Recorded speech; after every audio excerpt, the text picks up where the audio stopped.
is on the radio today, and he ain't afraid to say what he's thinking. It's the Michael K. Show on 880 ESPN Radio. And a good afternoon, everybody. This is indeed the Michael K. Show. We thank you for joining us on this Tuesday, January 6, 2026. Me and you for two. Those are the rules of engagement, the fastest 2 hours in sports talk radio history. Yeah, that's right. We got big-time guests today, Marcus Spears and Paul Finebaum, talk about the upcoming college football playoffs. It's down to a couple of teams now. We'll see who's going to end up being the national champion. But we are going to start with the New York Knicks and their performance last night, losing to the Pistons 121-90. Now, is it time to get nervous? No. Teams go through ebbs and flows. And the Knicks, of course, they don't have Josh Hart, and I think he's a big part of the engine that makes this team go. But before you use that as an excuse, remember, the Pistons did not have Jalen Darren, and they did not have Tobias Harris. So those are two huge pieces for them. And what they did was they outworked the Knicks. They outplayed the Knicks. They out-rebounded the Knicks. They out-everything the Knicks. And I said this on yesterday's show. I'm not sure if you were listening at that point, but the Pistons are the real deal. Now, I watched that whole game. I think it was on NBC, a late-night game when the Pistons played the Lakers in L.A. And they played great basketball. Everybody knows their role. They play really hard. They move the ball. They're also physical, but they play a beautiful brand of basketball. And they're going to be tough. They're going to be tough to beat. They're 27-9 after that victory last night. The Knicks, for the first time in a couple of years, have lost 4 games in a row. Their defense is non-existent. Since the NBA Cup, they're 5-6. They're 2 games under 500 since Hart was injured, and we don't know when Hart's coming back. But still no excuse to play the way they played. And there was one thing that jumped out at me. Something that Jalen Brunson said. Jalen Brunson did not have an assist yesterday. Didn't have an assist. Your point guard didn't have an assist. So it should be no mystery why you scored only 90 points. Now, I'm not knocking Jalen Brunson. And he's the heart of the team. But he didn't have an assist. And that is somewhat telling also about their defense. And they had Thompson on him, and Thompson was picking him up at 94 feet, making Brunson work for everything. But Brunson said something after the game that if you listen to me over this quarter of a century, it's one thing that just rubs me the wrong way. And Brunson's quote is, I wrote it down, "They truly wanted to win, and we didn't." Why?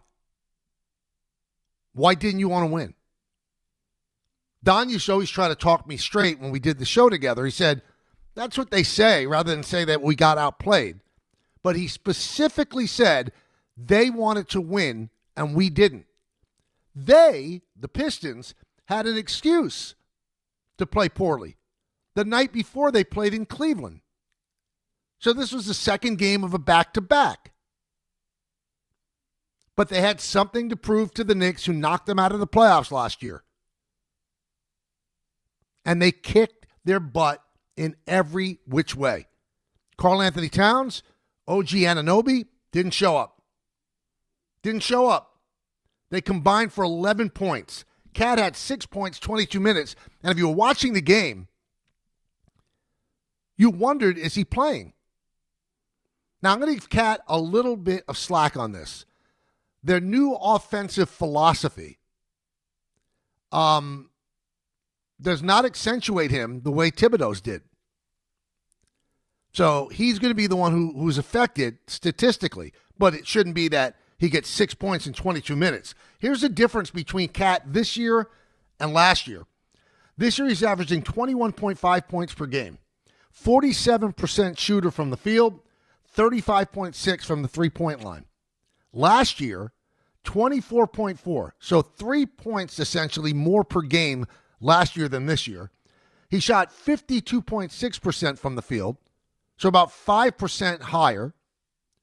and he shot 42% from 3 points. So that's about 7% higher. Those are concerning. He's your number 2 guy. I know you want to incorporate Bridges and OG Anunoby more into the offense. You don't want the ball sticking to Brunson, so they move the ball around. But I don't think that Cat has found his way yet. And they're going to have to make sure that he finds his way. The thing that gets me about this Knicks team, and it was always a concern, is they don't play good defense. And they certainly don't play good defense against an athletic, long team. They just don't. And they're going to have to find a way to play better defense. I know everybody ripped Thibodeau about offense, but he's a pretty good defensive coach. And it's tough to coach defense with the Knicks because 2 of their best players don't play good defense. Brunson's not a great defender. Cat's not a great defender. OG's a terrific defender. Bridges is a good defender. Hart is a good defender, but 2 out of the 5 are not good. So that's something they have to work on. Now, interestingly, somebody posted on Twitter, I hope that this is not designed to, like, catch people, and maybe it's catching me, but I saw it in a site that I follow that I like. It's New York Basketball. It's about the Knicks. And somebody wrote, how could a team that has McBride, OG, and named a couple of the good defensive players be a bad defensive team? And Thibodeau retweeted it, which is really saying a mouthful. So, am I worried about the Knicks long-term? No. They dropped to 3rd, by the way, in the East with that loss. They've lost 4 in a row, as I mentioned. Pistons are comfortably in 1st.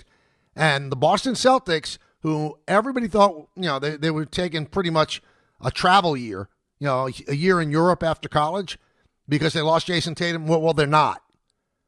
They play terrific basketball. They're now the 2nd seed, and the Knicks are the 3rd seed.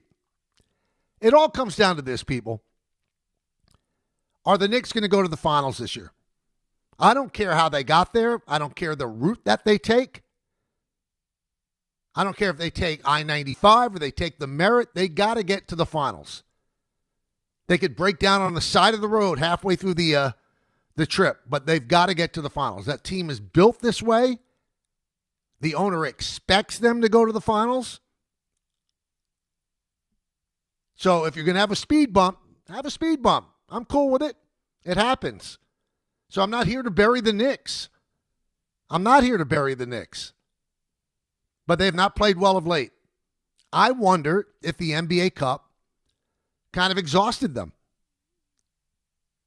5-6 since that Cup. Now, James Dolan spoke yesterday on FAN, and he said, I expect us to get to the finals, and the Knicks should win the title. Well, he better be rooting that way because he's the one who got rid of Thibodeau. And for all you people that would fight back at me when Thibodeau was let go, and I said, this is Dolan doing this. And then Dolan's minions behind the scene who try to spin things said he had nothing to do with this. This was Leon Rose. But in his interview yesterday on the Fan, he said he had a big thing to do with it. A lot to do with it. Of course he did. You think Leon Rose is going to fire his best friend? One of his best friends that he's known for like 40 years, who took the team to the 6th game of the Eastern Conference Finals. And this conversation right now, not a referendum on Mike Brown. I think Mike Brown's done a terrific job. Great representative of the organization. He's not as dour as Thibodeau. He's better with the media than Thibodeau. But it all comes down to you, Mike Brown, you, Jim Dolan, who played a big role in firing Thibodeau. You have to hope that he gets past Game 6 of the Eastern Conference Finals. Because if he doesn't, then you failed. Then you made the wrong move. That's all there is to it. And if you also listen to what Dolan said, I think it's important, and this is a message to all you sports fans out there. All of you. Yankee fans, Met fans, everybody who thinks it's 1980 or 1972. He said that Thibodeau is not collaborative. And they need a collaborative person. There you go. Sports in 2026. Thibodeau is old school. Nobody's going to tell him what to do. Nobody's going to tell him who to play. Nobody's going to send down a lineup to him. Nobody's going to say this guy should be playing at this time. Tom Thibodeau is old school. And he's going to do things the way he wants. And despite the success that he had, that didn't play. Because owners and front offices, they want a say in this. They're investing a lot of money in analytics, in sports science, and the bottom line is they want to be heard. Thibodeau did not hear them. He didn't even hear his assistant coaches. I'm not saying it's right. I'm not saying it's wrong. That's why he was let go. He didn't want to play the game. He didn't want to be told they shouldn't be playing that many minutes. You should be playing your bench more. Maybe you should be playing this guy more. I'll do it. Now, did he handle it the wrong way? There's a way to handle it, to be the guy. Listen to everything. My agent who passed away, Steve Lefkowitz, once gave me a great bit of advice. He said, in this career, you're going to have a lot of bosses that tell you to do things that you disagree with. But telling them that you disagree with it does not work because they're the boss. They want to be heard. So here's what you do. You know, you're right. I'll definitely do that. Don't do it then. And they'll think, because they're all geniuses, that you actually enacted what they wanted you to enact. Yeah, you're right, boss. Yeah, I'll definitely work that. Now, sometimes your boss will tell you stuff that actually is really, really important and helpful. And sometimes they'll say moronic things. And you just say, yeah, got it. Okay, don't fight because Thibodeau fought. He wasn't listening. All he had to do was say, yep, all right, I'll consider that, blah, blah, blah, blah. But when people go, you know, Aaron Boone, you know, he listens to the front office too much. That's how you get the job. If you don't listen to the front office, you know what? You're going to be fired. And this is in every single sport now. Do you know the amount of money that's put into analytic teams? Millions and millions of dollars, and you want the coach to just ignore it? Mike Brown is collaborative. He knew the rules of engagement. Carlos Mendoza is collaborative. That's how he got the job. Aaron Boone, collaborative. You know, he got the job. They sat him down, a long interview, and they gave him all these statistics. And they said, all right, make out a lineup out of all of these matchups and statistics and trends and stuff like that. And he sat down and he wrote out 9 names in order. And it matched the 9 names that the analytic team would have put together as a lineup. That's why it's a cloudy thing when they say, well, you know, Boone doesn't make decisions. I think Boone does make decisions because he's like-minded to the people that are upstairs. That's being collaborative. Thibodeau wasn't. So hours after Dolan says, I believe we're going to win the finals, they get their butts kicked like that yesterday. Not a great look. They played terribly the last 3 games. They've been embarrassed. They got embarrassed by Joel Embiid and the Sixers. And then they go to Detroit and they get embarrassed as well. I want you to all remember one thing. Last year, the Knicks went to the 6th game against the Pacers, who ended up going 7 games against the eventual champion Thunder. They went to 6 games in the Eastern Conference Finals. Their season almost ended in the first round against Detroit. They had to fight tooth and nail to get that series victory. And Detroit's better. And they've been to the playoffs now, and they know what has to be done to be there. Knicks have to snap out of it. Now, a lot of people, because of that game yesterday, that's why they have to trade for Giannis. One more thing that Dolan said that I actually laughed out loud when I read it. He said, we're not going to make any moves. We think this team is good enough to win a championship. And then it was presented, I think he might have just said, but I might want something done, but Leon Rose could overrule me. Who are we kidding, Jim?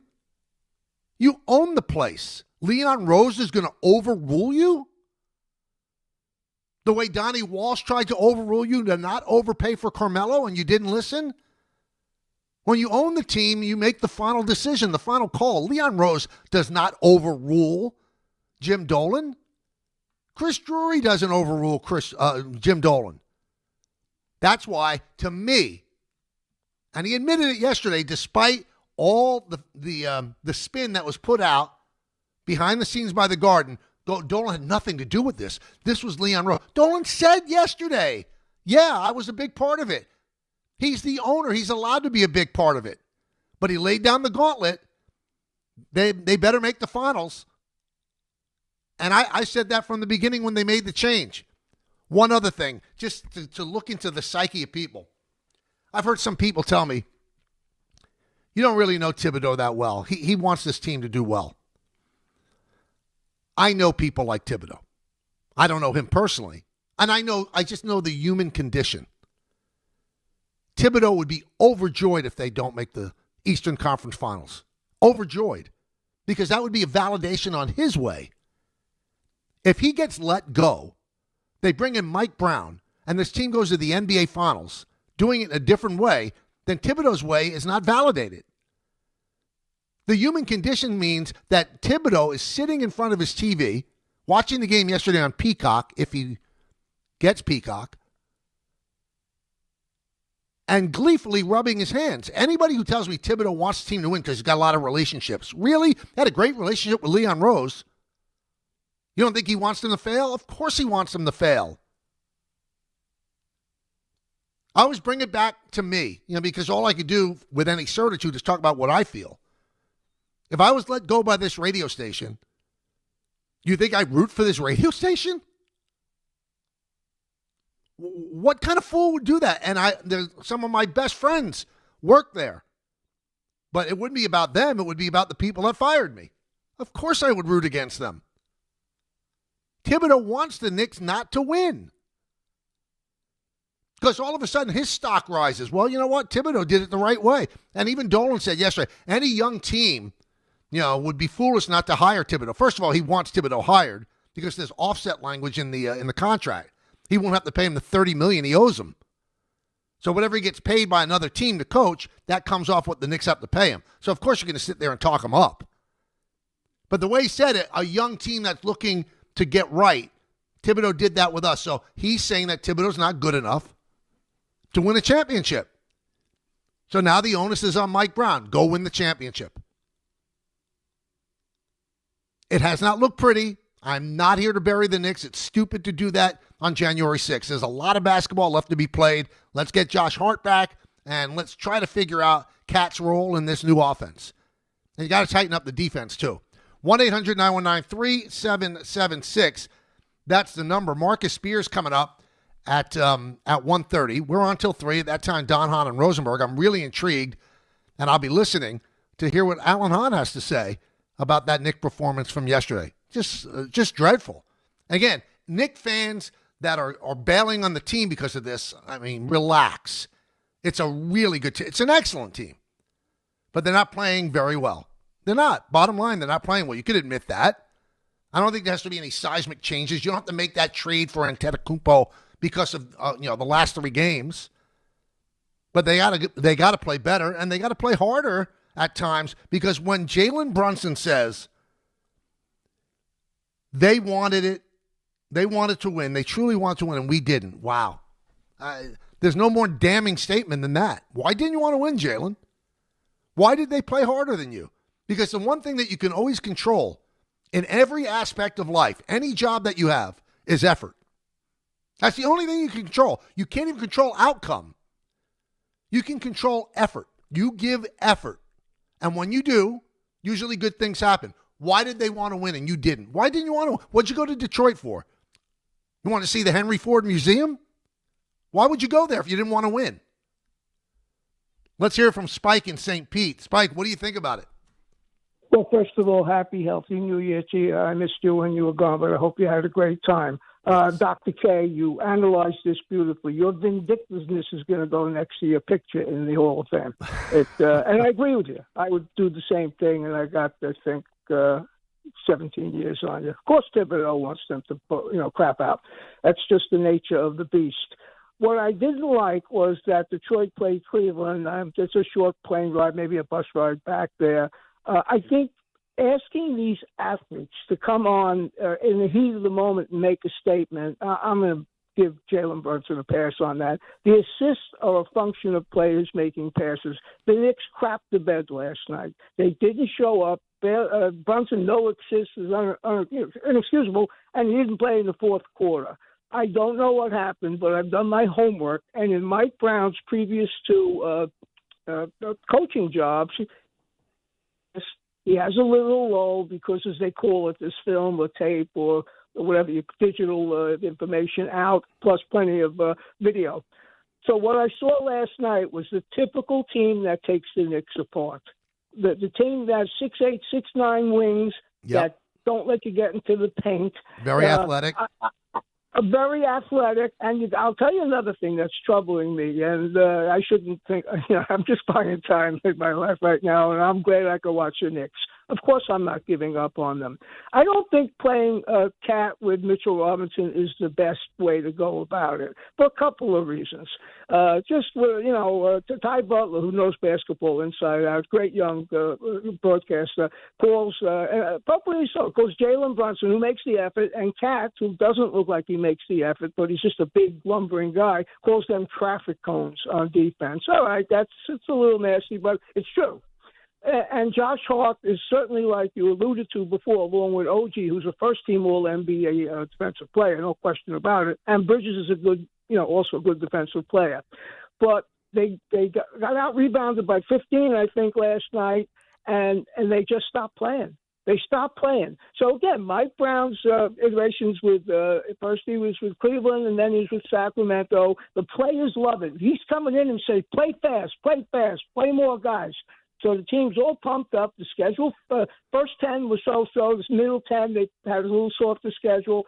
But some of these teams, look, they lost to San Antonio again. They got very lucky in a couple of games against San Antonio. But I'll tell you this. But you said one thing that we have to address, though, Spike.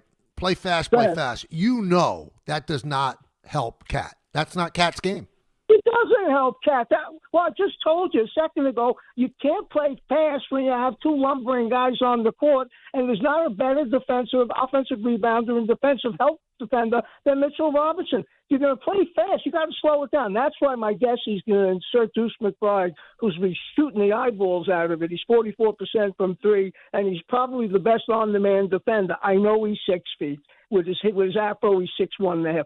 He's the best defender they have on the man, and Bridges is good off the ball, and Mitchell Robinson's great off the ball. He's got to shake it up. Cat looks like something's bothering him, and maybe he just can't run up and down the court that much, Michael. What do you think of that? I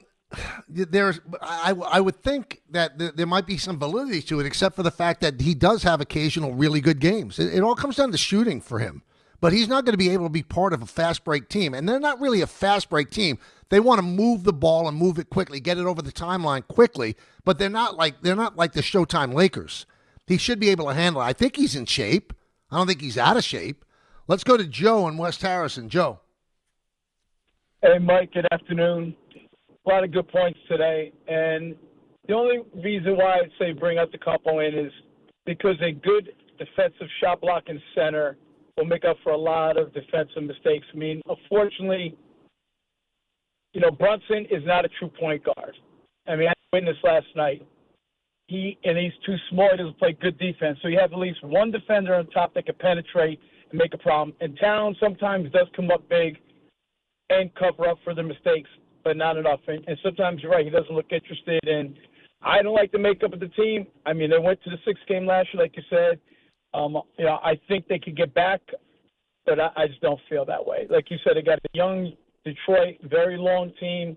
The Knicks do not match up well against them. And you know what the biggest thing to worry about, Joe? Here's the biggest thing to worry about. Mike. The Celtics are the 2nd seed, and there's a lot of talk that Tatum will be back before the playoffs. Now, you can say, well, they beat him last year with Tatum, and that's true because Tatum went down. The Knicks were going to win that series anyway. But if Tatum comes back and the way everybody else is playing, this is without Porzingis, without Horford. Brad Stevens is a genius in the way he puts that team together. Mazzulla's a much better coach than we give him credit for. And maybe this is something to consider, too.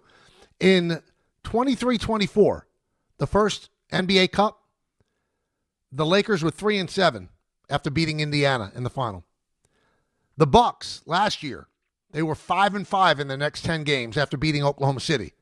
And the Knicks have now gone 5-6 after winning the Cup. I think there's an exhaustion level to it. You're away from home a long time. You're in Vegas for a long time. And then the schedule after that was unforgiving. I think the Knicks were exhausted. They probably should be over it by now. But when you play high pressurized games early in the season where you're giving it your all as if it's the playoffs, maybe you will wear yourself out. There's only been 3 NBA Cups, and each time the team that won came out of the gates after the Cup, stumbling just a little bit. All right, so they're lining up now. Who's going to be the Giant coach? We're going to talk to Marcus Spears about that when we return right here on the K Show, ESPN New York.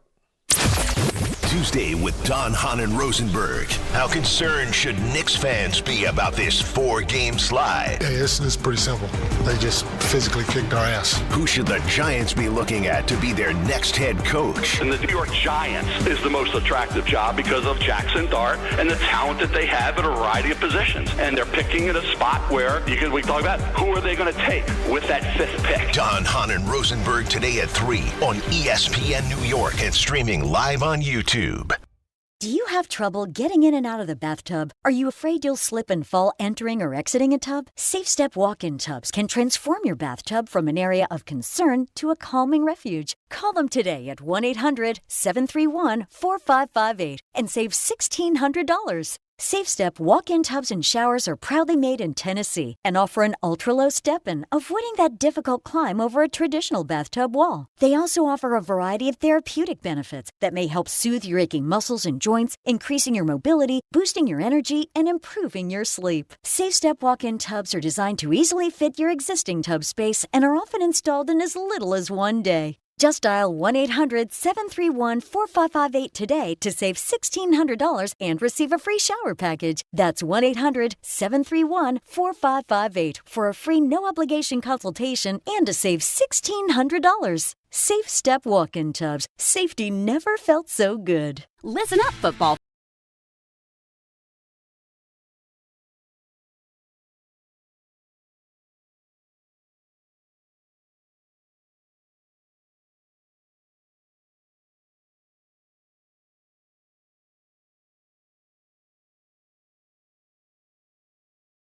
Ordinary at Bet365. Gambling problem? Call 1-800-GAMBLER. 21 plus only. Must be physically located in New Jersey. T&Cs apply. In-app only.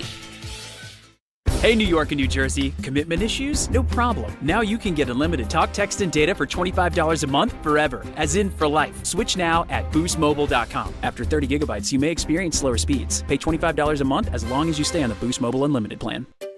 Finding great candidates to hire can be like, well, trying to find a needle in a haystack. Sure, you can post your job to some job board, but then all you can do is hope the right person comes along, which is why you should try ZipRecruiter for free at ZipRecruiter.com/ESPN. ZipRecruiter doesn't depend on candidates finding you. It finds them for you. Its powerful technology identifies people with the right experience and actively invites them to apply to your job. You get qualified candidates fast. So while other companies might deliver a lot of hay, ZipRecruiter finds you what you're looking for. The needle in the haystack. See why 4 out of 5 employers who post a job on ZipRecruiter get a quality candidate within the first day. ZipRecruiter, the smartest way to hire. And right now, you can try ZipRecruiter for free. That's right, free at ZipRecruiter.com/ESPN. That's ZipRecruiter.com/ESPN. ZipRecruiter.com/ESPN. ZipRecruiter. Hey, football fans, picture this. You bet on your favorite player to score the first touchdown in the game, but his teammate scores instead. If this happens, BetMGM wants to give you another chance at the end zone.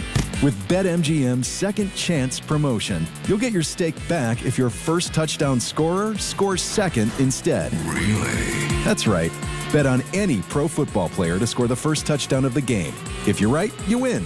If your player scores second, you get your stake back in cash. With BetMGM's second chance offer, you have a chance to keep the fun going after the first player crosses the goal line. BetMGM and GameSense remind you to play responsibly. See BetMGM.com for terms. 21 years of age or older to wager and physically present in New York and New Jersey only. Existing customer offer. Subject to eligibility requirements. Rewards paid back in unrestricted withdrawable funds. Gambling problem? In New York, call 877-8-HOPE-NY or text HOPE-NY 467-369. In New Jersey, call 1-800-GAMBLER. My name is Whitney Allen. I am a widow. My husband, Ryan, died. We never thought in a million years we'd have to use life insurance. The unexpected happened. With Ethos, it is so fast and easy. It's 100% online. You can get a quote in seconds, apply in minutes, and get same-day coverage. No medical exams, and you can get up to $3 million worth of coverage through Ethos. Get your free quote at ethos.com/game. That's ETHOS.com/game. Time spent on application may vary. Online health questions required. Hey, it's Rich Eisen for Pella Windows and Doors. Sometimes teams take a time out to regroup and call the right play. When it comes to your home, Pella Windows and Doors always has the winning game plan. They do it every day, and that's why your neighbors trust them. Visit Pella.com/Eisen today. Right now, Pella Windows and Doors of New Jersey is offering buy one, get one 50% off and every day 0% financing. Some restrictions may apply. See store for details. Offer ends January 31st, 2026. Welcome back to the show, everybody. Michael K. with you from 1 to 3. 3 o'clock, it's Don, Hahn, and Rosenberg. So the talk yesterday and around football now, who will the Giants pick as their head coach? It looks like Joe Shane is going to be part of the picking, and they certainly have a variety of different men to choose from. So let me bring in our good friend Marcus Spears of ESPN, and maybe he could help us out. Marcus, first off, Happy New Year. How you doing? Happy New Year, brother. I'm doing great, man. Doing great. And you, Mike? I'm doing very well. I have no complaints, but I need to know, man, who would you choose if you're picking the Giant coach? What type of coach do they need? So the consensus every single year, which I'm very tired of, is an offensive guy because you got a young quarterback. And I just don't think you should go into the cycle with that formula. I think you hire the best leader that you think comes into your building that you interview. I think you hire the guy that can disseminate a message between the entire team. And obviously the X's and O's stuff has to take its effect, but you got examples of both. You look at Mike McDonald in Seattle. They go and get Sam Darnold. They manage to get the 1 seed. Defensive guy, Mike Vrabel, obviously a really good head coach, but his focus isn't offense. He got Josh McDaniels. And you look at Sean McDermott, who's been in the playoffs every year. He has Joe Brady. He's actually cycled through offensive coordinators. Mike Tomlin. And I'm not saying these teams are Super Bowl champions or great, but there's a formula for both, right? There's an argument to be made that if you want Jackson Dart to progress, then you may try to find your Ben Johnson or these guys that have had success with quarterbacks. But that obviously is the connection that has to be made.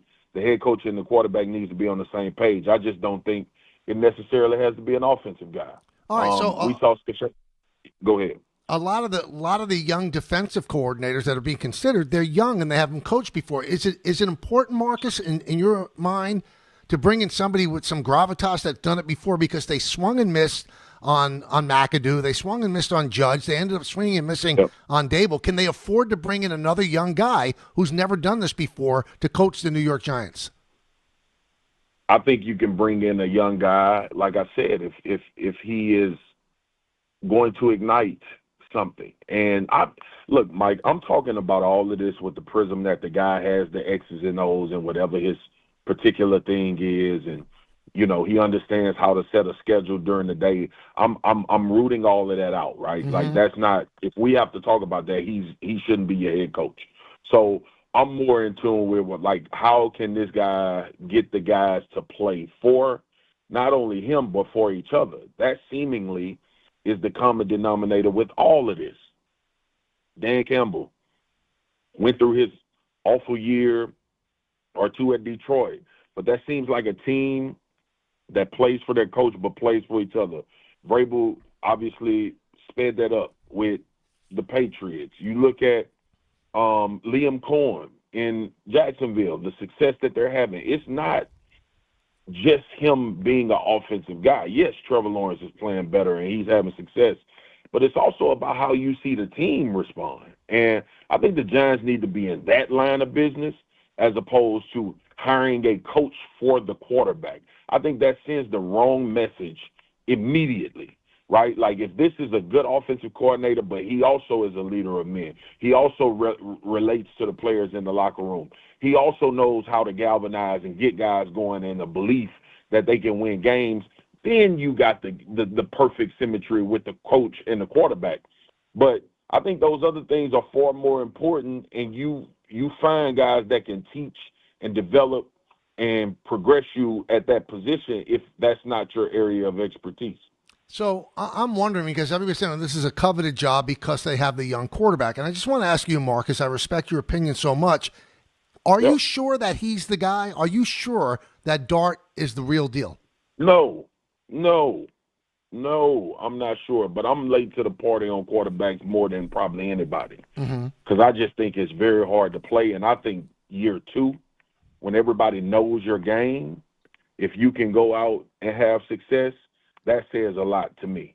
Like, I love the great rookie seasons and dudes doing a phenomenal job. We've seen it here recently with Jaden Daniels and C.J. Stroud and guys that come in, Joe Burrow, guys that come in and light it up their rookie year. And then second year, you find out more and more about them, more information. The league knows them. There's a season of film on them. They know what their tendencies are. They know what they like to do. And then how does that guy progress individually? Like, so no, I'm not sure Jackson Dart is the guy. He got to first keep his head out of traffic, right, and be available.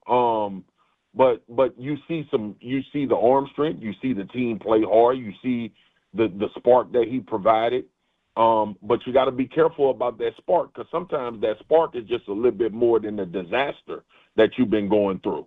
So you got to be careful about saying, oh, this is the new way. No, it's just better than what you have, but it's still not good enough. We'll find more of that out about Jackson Dart. I do believe he did enough in year one to give people optimism and to give them hope that he can be a guy that's going to develop and continue to grow. But for me to say a guy is the guy after his rookie year, it better be extremely impressive. And we've had some of those, and year two hadn't been that great for him. So It just depends, man. All right, so also another talking point, the narrative out there about the Giants, well, they have a lot of talent. And maybe I'm wrong. I don't think they have a lot of talent. I think they have talent at some skill positions and some along the defensive line. But, Marcus, this team went through 4 kickers. Their secondary was awful. They spent $175 million in free agency, and they missed on everybody. Do you think this is a talented team? I think there's talent spread throughout, but I don't think there's enough talent core for them to compete at the highest level. I think Brian Burns is one of the best players in the league. Yep. Don't give him no credit because he don't win. I think Dexter Lawrence is one of the better interior D linemen in the league. The rookies have played well. Kayvon played well when he got there. Kayvon, I mean. A lot of hope. Like, look, I'm hard on Joe Shane. It's easy to be because of the Saquon thing, but the Saquon thing is over, right? And you build a roster, and for the most part, guys that he brought in that have panned out have become really good players. But you got to hit on some of those hidden guys. The more and more I look at these playoffs, the more and more I look at these rosters, man, it's the unsung left guard that nobody talks about. To your point, it's the kicker and his consistency. It's the punter that can pin guys back and make them go the long way, especially in a field position game like this. And to your point, like, the things that stand out is when you can't cover anybody, when you give up so many chunk plays and deep balls on the back end. The Giants know that they have to address their secondary and get a lot better there. But I think there's some pieces now on this team. I think Malik Neighbors is going to be a superstar at wide receiver. I think everybody feels like that. But there's more work to do, and that's kind of where you are when you one of these organizations that have swung and missed and been trying to figure out what your identity was, and sometimes you have a little hangover from having a quarterback for so long like Eli that you're trying to get out of that situation. And then Daniel Jones comes in. He shows you highs and lows.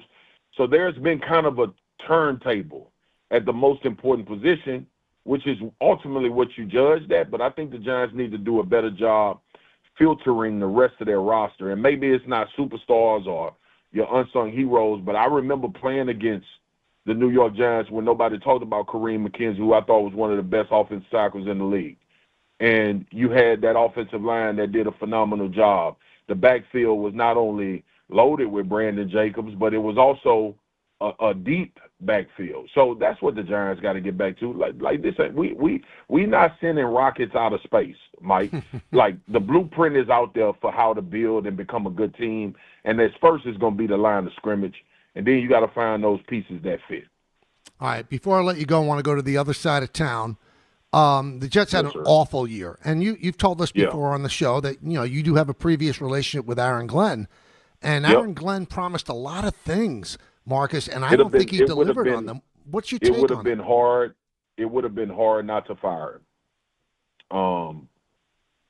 When you look at, and that's the thing, Mike, and I know you know that about me, I got relationships with a lot of people, but they know I'm going to tell the truth. Right. Aaron didn't really show anything throughout the course of the season, in my opinion, that would warrant you sticking with him outside of what you know your roster to be. Now, here's the deal. The Jets went through a fire sale in the middle of his first year. The quarterback position went up in flux because they bet on Justin Fields. Now, Aaron Glenn obviously had to be a part of that, but they bet on that. You're coming out of the Aaron Rodgers thing. You lose a lot of offensive linemen to injury early in the year. Like, there's a lot of things that happen from a football standpoint that you would say, okay, let's see if we can get these things right and what kind of coach he is in the building. Now, there's a relationship, obviously, because he played there. And there's a hope that it's some recall from the place that he came from when Dan Campbell started off awful and was able to get it going once you made moves in free agency. The Jets have a wealth of picks. They have an opportunity to get some really good players in this draft. I don't know if the quarterback is in this draft. They're at 2, right, Mike? They're going to draft 2? They're at 2, yep. Yeah, so they want more to come out. Yeah. Are you going? That's what I was about to say. Are you gonna hope more comes out from Oregon, and you think that's he's good enough to get that position right? I think the kid is talented. I haven't watched enough of him to know that if he's a program changer, but from the college folks around ESPN that's been talking, they think he's a talented kid. With Mendoza being the consensus one for everybody that I've talked to, but ultimately you got to get that position right. And Mike, you know this. It ain't no secret. Like all them championships Phil Jackson got hung up in them NBA arenas. Mm-hmm. Michael Jordan name next to him and Kobe name next to him. Like you could be a great coach if you don't have that position and you don't have guys that can cover and tackle in space and all of those things. It don't matter how good your X's and O's are. So I don't know. I think the guys like AG, from what I've heard from the players, I think they respect him. I think they will respond to him, but ultimately, there's a lot of things that need to happen roster construction-wise before you can actually judge a head coach. All right, final thing. I'm always curious about this, and you're going to be a great guy to ask. So I never played the game other than as a kid, and I'm watching the game on Sunday night, and I am so into it and enthralled. It's exciting. You've played in these games. I'm wondering, does Marcus Spears sit in front of the TV and go, wow, this is unbelievable? Absolutely. I enjoy Steelers-Ravens like I never played football because of the excitement that was happening back and forth in that game. And I'm a defensive guy, Mike, but sometimes I like to see plays being made on offense, back to back to back, guys going back and forth. It's seesaw, and you don't know who's going to win.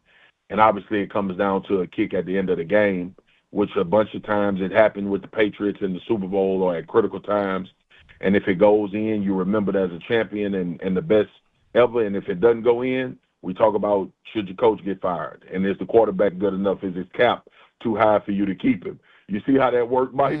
So it all was determined by 3 yards being wide. And you think about the conversation we having about the Pittsburgh Steelers, and oh my God, Aaron Rodgers, this is what they brought him here for, and this is amazing, and all of that.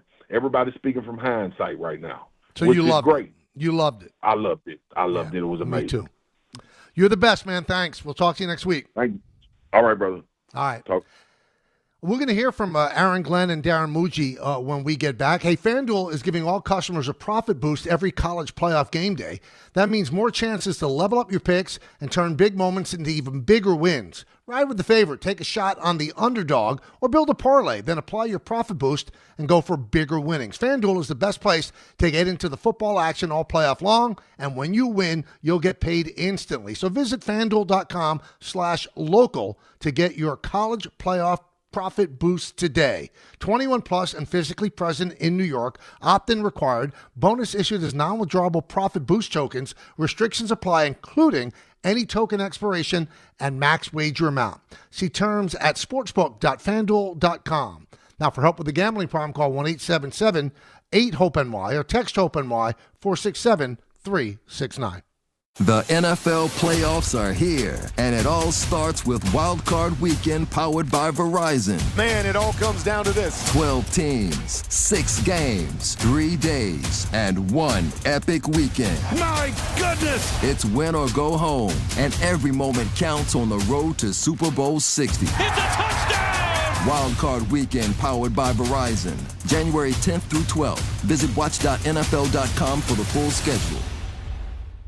Rich Eisen here. LinkedIn Jobs is stepping things up with their new AI assistant so you can feel confident you're finding top talent. Get this. Employees hired through LinkedIn are 30% more likely to stick around for at least a year compared to those hired through the leading competitor. Hire right the first time. Post your job for free at linkedin.com/Eisen, then promote it to use LinkedIn Jobs' new AI assistant, making it easier and faster to find top candidates. That's linkedin.com/Eisen to post your job for free. Terms and conditions apply. And promote it to use LinkedIn Jobs' new AI assistant, making it easier and faster to find top candidates. That's linkedin.com/Eisen to post your job for free. Terms and conditions apply.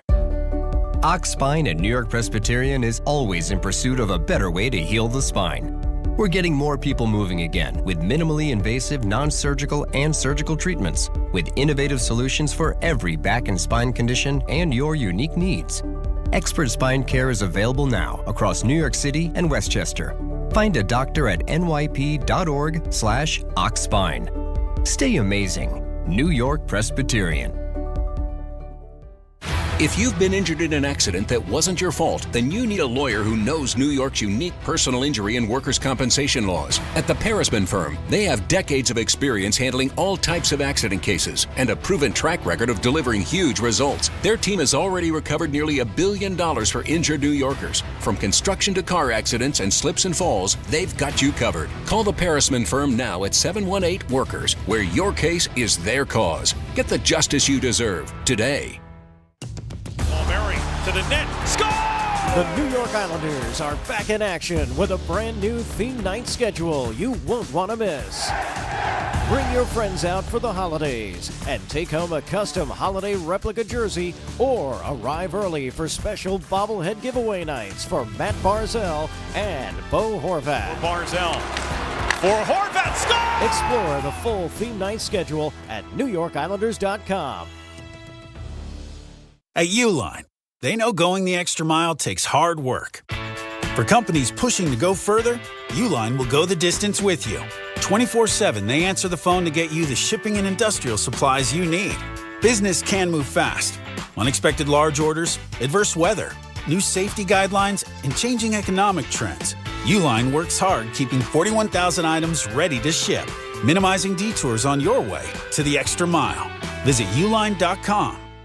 Out on the course, they're the PGA Tour's best players. But in the arena, they're prime time. And Season 2 of TGL presented by SoFi is back with lights, cameras, action. We're talking big moments, big personalities, big names in the stands, all on the big screen. Big-time matchups with shot clocks, hammer drops, timeouts, overtime, and playoffs. It's city versus city, squad versus squad. The sport just hits different under the lights. It's TGL presented by SoFi. Keep up. It's golf. Tune into every match. Only on ESPN. Empower. Ellie here is getting the sleeve she's always dreamed of. She worked with Empower and planned for her next move, so she got good at money. Now she can be a little bad. Oh, by the way, you spelled journey wrong. No worries. She can afford the cover-up, too. Ooh, check out my tat. It says, invest well, live a little. Start today at empower.com. The College Football Playoff Semifinals on ESPN Radio.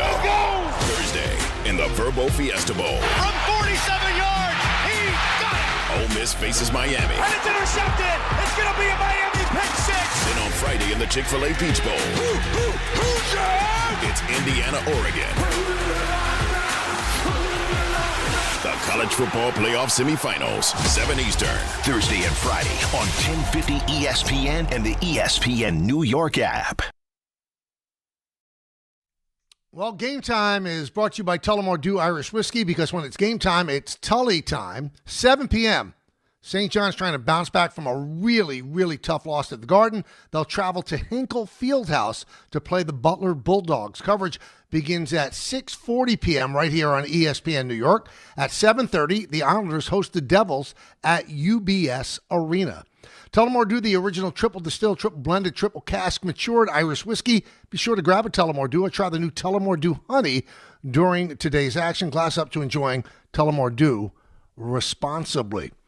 All right, so Aaron Glenn and Darren Mougey spoke today, and Aaron Glenn, hey, he puts the blame of this season on himself. I put a lot of it on me as far as just the wins and losses. I will really say it like that. I put a lot of it on me on the wins and losses, and I have to do a better job. And I'm not going to sit here and blame it on the roster. I'm not going to sit here and blame it on the coaching staff. I'm going to blame it on the guy that's sitting right in front of you, and I got to do a better job. And I'm always say that, and until I get the whole situation situated, then we'll be better, which I know we will next year. I will tell you this, and you heard Marcus Spears, who was a teammate of Aaron Glenn, said that it would have been tough not to fire him. He did almost everything wrong this season. The way he started with the media, he's gotten a lot better. Somebody probably got in his ear about that.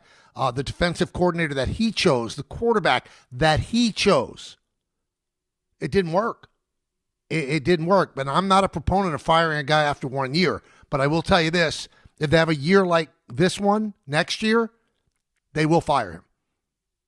Because there's nothing that he put on the resume, the visual resume, that would say, wow, yeah, he's the guy. The only thing good about the Jets was their special teams. Now, he chose the special teams coach, but he swung and missed on a defensive coordinator, had to fire him, and that's his area of expertise. And if they don't get a quarterback in the draft, what are they going to do? They've got to get a quarterback to get better. If you go into next year without a real quarterback, you're going to have another bad year. Glenn talking about being a rookie head coach. As a rookie head coach, and same thing as a GM, man, going through the first year and really understanding the landscape of everything, that's a huge deal. I will tell you that right now. And speaking of myself, man, there's a number of things I know that I'll be better at. And again, I'm still doing self-reflection, but I know for a fact there are a number of things. And the confidence that I have in Mougey, the confidence I have in our owner, the confidence I have in myself, the confidence I have in some of the foundational players that we have, that's where the confidence really comes from, if that makes sense. And see, that's what I was talking to Marcus Spears about. Giants hiring a coordinator. There's a learning curve. There's a learning curve. When you're in that seat, you have to run everything. And Aaron was very forthright. A lot of things he wasn't ready for. A learning curve. Do you want to go through that if you're the Giants again? Or is it better to bring in a Stefanski or a McCarthy? Or do you want to go the hotshot coordinator route where the guy's going to be learning? It's different in that chair. That one seat over is a big deal. Although Glenn said he has a clear vision moving forward. There's a clear vision. There's a clear plan on how we want to go about doing things. And you match that with Mougey, with our owner, the confidence I have myself with some of the foundational players that we have. That in itself, to me, gives all the confidence in the world, man, that we're going to go in the right direction. Now, there's some things we got to fix. Absolutely. We know that. And we'll fix those. We'll attack those the way we have to. Now, he was asked who he's looking for in a defensive coordinator, what he's looking for. Man, I like to be aggressive. I want to make sure that wherever the guy that we do have in, that there's a lot of synergy between me and that coach. So now I'm not saying that it wasn't synergy between me and Wilkes. It's just I want to make sure as I go through this process that that's not a step that I don't miss. And it'll be a number of coaches that we'll take a look at. And he said he wants to earn the fans' trust. I expect and I will want our fans to have a total trust in us and being able to do that. And we have to earn that too. And our plan is to do that. And we don't expect to have another season like this here. So we're looking forward to this offseason, looking forward to getting to work, using the draft capital that we have and the money we have in free agency to continue to build what we've been trying to build. Well, he knows it better be better because even if he has 3 years and $30 million left on his contract, they will fire him if he has another year like this because you need something to hang your hat on. And I know it's dumb to fire people, 1 or 2 years, and when especially you give them a 5-year commitment, but you can't compound the mistake by staying with it. Now, Mougey, he said he's optimistic about the offseason. I'm excited about the offseason as we go into it. Obviously, the draft capital we have, the cap space, and just being here now a year with AG, working with AG, the staff, getting to learn the staff, getting to learn the players, getting to learn this division. I feel more confident today than ever moving forward with what we have going. And how about the quarterback situation? I can tell you this, we'll exhaust every option. Free agency, the league, obviously the draft, we will exhaust that and have a good solution for the New York Jets. People want to know, is the team going to be competitive or are they going to be respectable? I believe we can be competitive and respectable right away next year. Because I've been here a year, I've learned a lot. We've learned a lot. I've got a clear vision. AG and I, like we said, we talk daily on this roster and the vision in this division. And with the assets we have moving forward, the draft capital, the cap space, I know we're going to continue to build and add good players to the team that are going to help us win. Well, you know what? You got to hit on those draft picks. That's important. And Mougey's early returns are good. The Sauce trade, they got back a load. The Williams trade, they got back a lot. They have a lot of draft capital. Got to hit on them. Because as I've always said, draft picks and salary cap space, it's air. You have to use them the right way. It's fun to have them, but if you don't execute them the right way, you're in trouble. Hey, the Rascal Flatts Life is a Highway Tour is coming to UBS Arena on January 29th and the Prudential Center on January 30th of this year. ESPN New York has your chance to score tickets to the venue of your choice. All you have to do is go to the ESPN New York app. You might be listening to us right now on that app. Just scroll down to contest and submit your entry. Brought to you by Live Nation. Tickets are on sale now at Ticketmaster.com. Paul Finebaum joins us in just a moment. We're going to talk some baseball at the bottom of the hour as well. A lot of stuff to do, and I'm sure you have a lot to talk about as well. It's the K Show going till 3 right here on ESPN New York.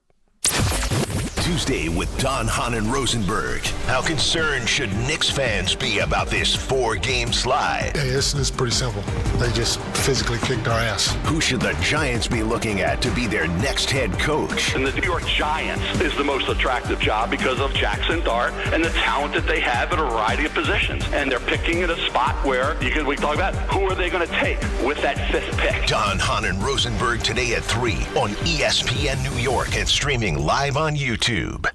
My name is Whitney Allen. I am a widow. My husband, Ryan, died. We never thought in a million years we'd have to use life insurance. The unexpected happened. With Ethos, it is so fast and easy. It's 100% online. You can get a quote in seconds, apply in minutes, and get same-day coverage. No medical exams, and you can get up to $3 million worth of coverage through Ethos. Get your free quote at ethos.com/game. That's ETHOS.com/game. Time spent on application may vary. Online health questions required.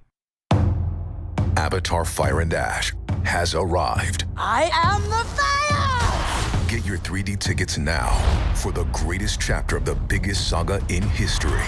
Whatever happens, protect his family. Critics rave it's by far the best Avatar movie. If your father and I do not return, you go as far and as fast as you can. Movies don't get any bigger than this. Avatar Fire and Ash, rated PG-13, now playing. 1-877 Cards for Kids. KARS Cards for Kids. Ready to get rid of that old car? Donate it to Cars for Kids. Call 1-877-CARS-FOR-KIDS to reach a friendly live agent. Donation's super easy, and your car can be picked up as soon as tomorrow. Call us now, 1-877-CARS-FOR-KIDS. 1-877-CARS-FOR-KIDS. Donate your car today. Did you know you can donate real estate too? Hey, football fans, picture this. You bet on your favorite player to score the first touchdown in the game, but his teammate scores instead. If this happens, BetMGM wants to give you another chance at the end zone. With BetMGM's second chance promotion, you'll get your stake back if your first touchdown scorer scores second instead. Really? That's right. Bet on any pro football player to score the first touchdown of the game. If you're right, you win. If your player scores second, you get your stake back in cash. With BetMGM's second chance offer, you have a chance to keep the fun going after the first player crosses the goal line. BetMGM and GameSense remind you to play responsibly. See BetMGM.com for terms. 21 years of age or older to wager and physically present in New York and New Jersey only. Existing customer offer. Subject to eligibility requirements. Rewards paid back in unrestricted withdrawable funds. Gambling problem? In New York, call 877-8-HOPE-NY or text HOPE-NY 467-369. In New Jersey, call 1-800-GAMBLER. Presented by Robinhood. He crosses, spins, pulls up. With Robinhood Prediction Markets, buy or sell your predictions all game long. No house odds, just you versus the market. Put your sports IQ to work. Trade every shot, block, steal, run, and moment that shifts the game. With Robinhood Prediction Markets, trade every play. Visit Robinhood.com/predict to start trading. Futures and cleared swaps trading involves significant risk and is not appropriate for everyone. Event contracts are offered by Robinhood Derivatives LLC, a registered futures commission merchant and swap firm. Life is full of choices, some big, some small. And when you choose an H&R Block Tax Pro, you're choosing the largest network of tax expertise to be in your corner. For when your big ambitions need help with the small details. For when your six figures come from 6 different places. For when your gaming stream becomes your revenue stream. For when your business's year one needs 70 years of tax know-how. At H&R Block, we've seen it all, and we're here to help you make the most out of your money for life outside the box. Get started at hrblock.com. Hey, fans! Welcome back to Fansville's Cheers and Tears. Oh. Okay, so everybody deals with losing, right? To a rival on a last-second field goal. Whatever, it's fine. I'm totally fine. But I cope with losing with an ice-cold Dr. Pepper. Those 23 flavors are so delicious. They totally wash away the pain of your college football team taking a big fat L. College football, it's a pepper thing. Hey, this is Mika Zibanejad. Hey, this is Adam Fox. Catch every Rangers game right here on 880 ESPN. WHSQ and WCBS-FM HD2, New York. All right, it is time now for the Paul Finebaum Report, brought to you by Bet365. We're always joined by Paul at this time on Tuesday. Paul, Happy New Year. How you doing? Happy New Year. Great to hear from you. Good afternoon. Well, I come to you for guidance. So, Ole Miss is advanced to the Final Four, and the assistant coaches that left to go to LSU are working with Ole Miss, but they're flying back and forth for recruiting and stuff like that. So I ask you this: how did Lane Kiffin expect to actually coach Ole Miss and do the job at LSU? That has to be looked at now as ridiculous. It would have been, and just to explain to the audience, the big issue here isn't so much having a job in Baton Rouge and trying to coach in Oxford, Mississippi. They're not that far away by plane. The issue is this transfer portal, which is where colleges now go and pretty much stockpile. It's like free agency, and it goes on for about 2.5 weeks. It opened on January 2nd, so Kiffin could not have been the Ole Miss coach at that time. He had to be in Baton Rouge getting quality players to come to his program to make sure they don't have another bad season like they did under Brian Kelly. And what's interesting is that Ole Miss officials did not trust him. And now a number of his offensive coaches coached on Thursday night in New Orleans in the upset win over Georgia. Friday morning, they were 70 miles up the road recruiting for LSU. And today, only 2 of them, Charlie Weiss Jr. and a running backs coach are back in Oxford, ready to head out to Arizona. I know this is confusing if you don't follow college football. It's the new normal, but it is one of the most bizarre stories in the history of college football. That a guy, and don't forget, Michael, why did Lane Kiffin leave Ole Miss as they were heading to the playoffs? Because he didn't think they were capable of winning the national championship. That's why he left to go to Baton Rouge. So that was going to be my next question, because you do know Kiffin. Is this his worst nightmare if they win the title, or is it a validation of the job he did? It's his worst nightmare because, he spent 6 years. He's the architect of the program, right? But he'll get no credit because he is so widely reviled the way he has handled all of this.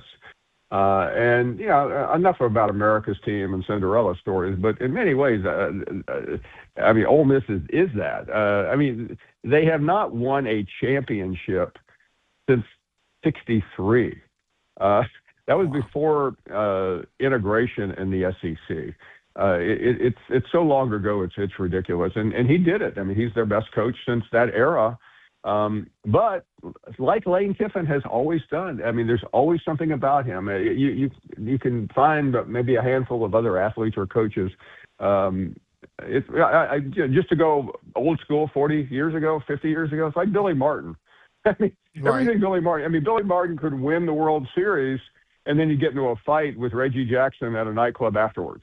This is Lane Kiffin. He is just a villain in college football, and there are so many people rooting for Ole Miss now just to stick it to him. Is he the type of guy that would tell Charlie Weiss Jr., we don't need to have them win again? I don't think so, no. Because he gets $500,000. He pretty much told Lane Kiffin, I'm coaching. And he is the most important. There's a bunch of coaches on the staff, and you'll appreciate this. I was talking to an Ole Miss person yesterday, and they said, well, we got a lot of analysts who were upstairs who are now coming down to the field. One of them, and the guy said one of them is Joe Judge, and he's a great coach. I'm like going, did you see him at the New York Giants? So there's a lot of aspects of this that are pretty funny. But I don't think it's going to be a tremendous impact on the game, but it's chaotic. By the way, it's a short week anyway. The game ended at midnight Thursday. They're playing Thursday, so it's the normal week, which takes preparation, is almost blown up because the guy who's designing the offensive game plan has been going back and forth, and you can work on a plane, but it's still fairly confusing. All right, so the game's on ESPN, 7:30, as you mentioned, Thursday. How do they match up with Miami? And is Miami a surprise for you to be in the Final Four? Miami's an unbelievable surprise. Miami has upset Texas A&M, which was one of the best teams in the SEC in Texas. That was a road game. They smothered them. But the biggest story, I know everybody is talking about Alabama, and I understand that. But in my mind, the biggest upset of the whole thing has been what Miami did to Ohio State. You know the talent on that Ohio State roster. They had 2 finalists in the Heisman Trophy. They've got 2 first-round picks at wide receiver. They are so deep, and they could do nothing against the Miami defense. And what Mario Cristobal has done, he's a guy that was at Oregon before Dan Lanning and never quite could get over the top. He struggled in Miami, always just blowing a game, keeping him out of the playoffs. But he has built an elite offensive line, but his defensive line might be the best in football. And that's the story of this game, because Trinidad Chambliss, who a year ago, Michael, played at Ferris State, okay?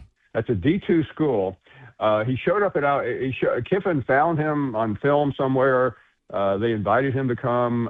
He was a backup as the season began.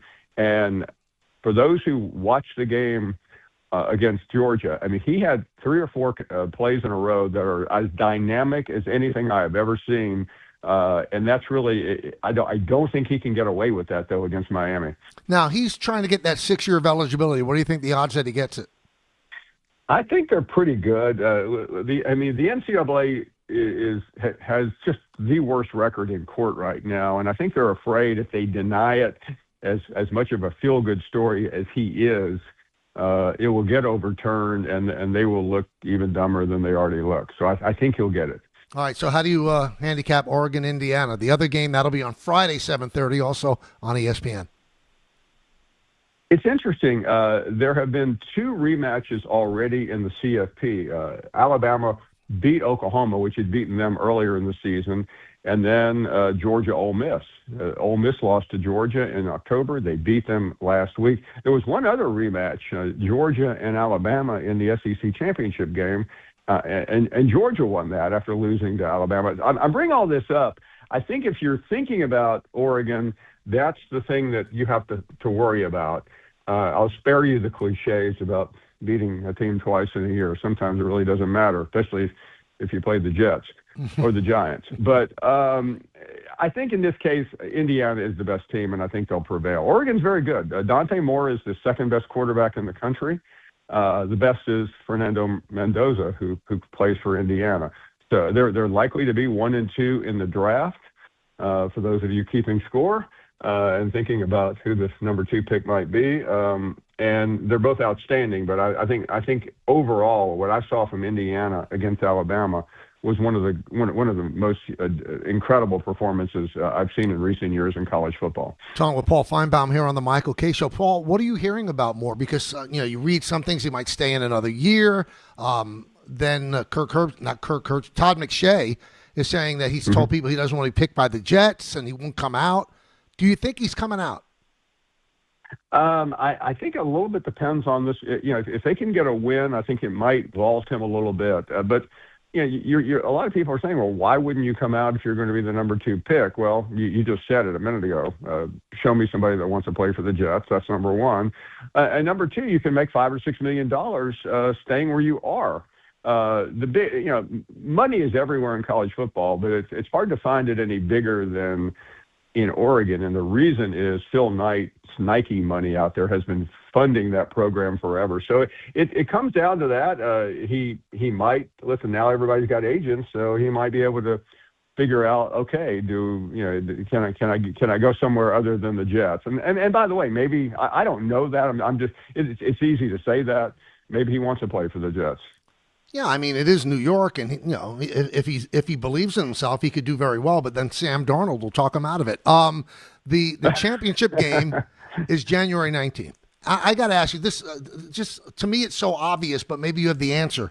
Why would they open up the portal on January 2nd when the season's still going on? Why can't you push it back a couple of weeks? Doesn't that make sense? Well, it's interesting. Until this year, the portal was open in the middle of December, which was even more chaotic. Yep. So they decided, let's move it to January, where it really only affects about 4 schools, which is true. But I mean, you had a quarterback for Penn State last year who left the program days before their first round game. So they have to figure this out. Ultimately, they're going to have to make some sacrifices. They're going to have to do away with this idiotic spring practice and end up doing what the NFL does. We're having OTAs in May and June after the roster is intact. Because what we've seen here, I know every time we talk about college football, we say we've never seen anything like this before, but that's self-evident what we're seeing right now. Do you like Michigan's choice for head coach? Because I know a couple of people that went to Michigan, have information from there, and they said the one thing they wanted in a coach, he had to be absolutely squeaky clean with not one negative mark on his resume. Did they achieve that? They did. Kyle Whittingham is a very good coach. Most people, because he's in his mid to late 60s, you kind of forget about him. He's had good teams, very good teams, and never a championship. He's come close, but I think they did well. I think they actually did better than had they lucked into Kalen DeBoer, whose credibility at Alabama has been shattered with that loss, 35-point loss, I might add, to Indiana. So I think he's a good 4 to 5 year interim coach. Mm-hmm. He's capable of winning a championship. All right, so let me finish with this with you. Basketball in college has become laughable. They're signing professional players out of the G League. How is this allowed to go on, and is it going to change? I mean, when coaches, like Tom Izzo and even Rick Pitino kind of laugh at this, I mean, how is this possible that this is happening? Guys that were drafted. There, stop me if you've heard this, but there's absolutely no leadership in college athletics. The commissioners of the Power Four conferences essentially run everything, but unfortunately the rules are still established by the NCAA. You have a politician who's the president of the NCAA. He's a former governor of Massachusetts. I don't know what that qualifies you for. And ultimately, things like this happen. It's a flashpoint. I think ultimately they'll undo this because this is so absurd. And rarely in college basketball does everyone agree, but everyone agrees how stupid this is. Yeah, it's ridiculous. Enjoy the games this week. We'll talk to you next Tuesday about them. Thank you so much, Paul. Thank you, Michael. My pleasure. That was the Paul Finebaum Report, brought to you by Bet365. Whatever the moment, it's never ordinary at Bet365. Now, for those that had not heard what McShay said that Moore has his agent talking to the Raiders to see if they would take him with the number one pick rather than taking Mendoza. And if the Raiders say they would take him, then he would come out. If the Raiders say they wouldn't take him, and there's a possibility that he'd be taken by the Jets, he wouldn't come out. Now, this is totally, Todd works for the Ringer now. He used to work for ESPN. This is totally McShay's opinion. Not fact. Not fact at all. And he's also, just a little side note, McShay is very close with Joe Douglas, and Joe Douglas was unceremoniously fired by the Jets. So maybe, that makes the Jets look bad if a prospective quarterback will not come out because the Jets might pick him. So that's the big story right now when you're looking at the Jets. How will they get the quarterback for next year? You could talk all you want about culture. You could talk all you want about draft capital. You could talk all you want about the money that you have available to spend. If you don't get a quarterback, nothing works. Nothing works. And their first swing at a quarterback was an unbelievable swing and miss. And I know you're going to come back at me with, well, they didn't really cripple themselves financially. They didn't give Justin Fields that much money. All true. But they crippled themselves on the field. He couldn't play. And in their judgment, he could. And it brings back the other question. You talk about culture building, right? And he wanted no part of Aaron Rodgers. And I'm not going to sit here and be disingenuous. I understand why he would want no part of Aaron Rodgers. Big personality, a lot of opinions. Obviously, he would be on television every Tuesday on Pat McAfee's show for the whole world to hear his sometimes outrageous opinions about everything. And maybe Aaron Glenn thought that would suffocate the room and also undermine his power. So I get all of that. Please don't think I don't get that. But I would ask you this. Would the Jets have won more games this year, this season, with Aaron Rodgers as the quarterback, the way he's played in Pittsburgh? And he has not been the four-time MVP, Aaron Rodgers. He's been a good quarterback. Not great. He's great in the fourth quarter on Sunday against Baltimore. Absolutely unbelievable, like turning back the clock. He doesn't run well anymore, can't get around the edge anymore, but boy, can he throw the ball. So what would have been better for Aaron Glenn? Having an overbearing, opinion-laden quarterback and maybe win 7 games or do what they did. Now, this is just Monday morning quarterbacking. What would have been better? Because he keeps talking about culture change. The only way you could change culture is to win. I love the kumbaya nonsense. Well, we want to be pulling the rope in the same way. The only way you pull the rope in the same way is if you win. I guarantee each and every one of you, if the Mets made the playoffs last year and again advanced in the playoffs, we would never have heard about a fractured clubhouse. Now, you might say, well, maybe it wouldn't have been fractured if they did that. I think it's what comes first, the chicken or the egg? I think that his program would be further advanced having kept a pain in the rear Aaron Rodgers and won 7 games than what happened this year. You heard earlier, Marcus Spears said, it would have been very difficult for him not to fire Aaron Glenn after what he saw and the way he coached this year. You don't know the way he coached. You can't say anything positive about the way he coached. But if he had a quarterback like Aaron Rodgers, again, all these things I've laid out exactly what he's about. He can play, and he's really a smart football mind. He can play. So Jet fans, as you're sitting there right now, would you rather have had him be the quarterback? And that was the first sign to me that Aaron Glenn was not quite ready for the big seat. The way he handled the Rodgers thing, having him fly 3,000 miles to tell him in 2 minutes you're out, then lying to Jay Glazer when Glazer had the story cold and called up Glenn to confirm, and Glenn lied to him and said, absolutely untrue. So now he has an enemy in Jay Glazer of Fox. Because when you're a reporter, I've been there, and somebody lies to you blatantly, you never let him forget it. And although he's supposed to be objective, we're all human beings. This guy lied to me. He'll never go back to him to confirm something because he doesn't think he'll tell him the truth. So he put all of his eggs in the basket of Justin Fields. In retrospect, that was not the play. I'm sorry, it wasn't the play. So it makes you wonder. And one final thing, was he that insecure that he couldn't handle the overbearing presence of Aaron Rodgers? And I don't think I'm being disingenuous, and it is Monday morning quarterbacking.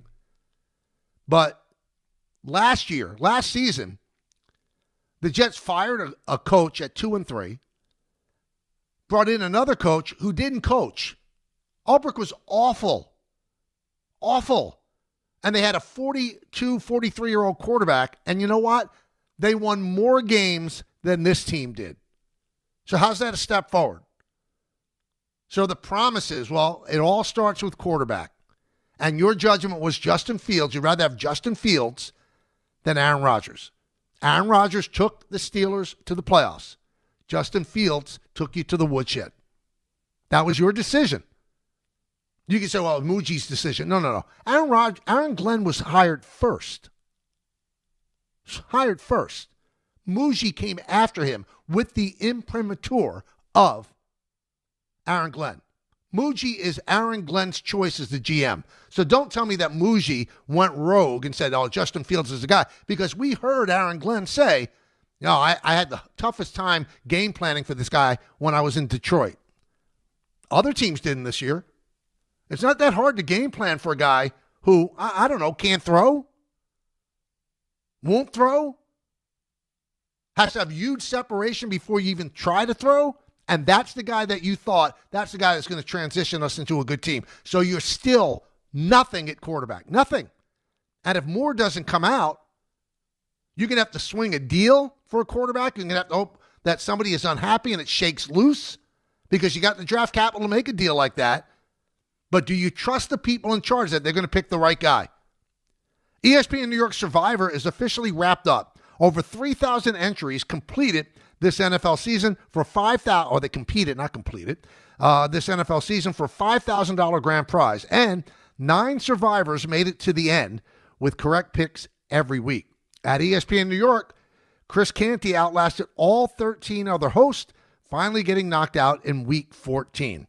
Big thanks to everyone who participated and to SplashSports.com for powering the contest all season. All right, you've been waiting for it. Let's talk a little baseball. What I've heard about the Yankees, we had the Hot Stove Show last night on Yes. Jack Curry, my colleague, dropped a lot of knowledge on what's going on, putting some cold water on some of the rumors that are out there.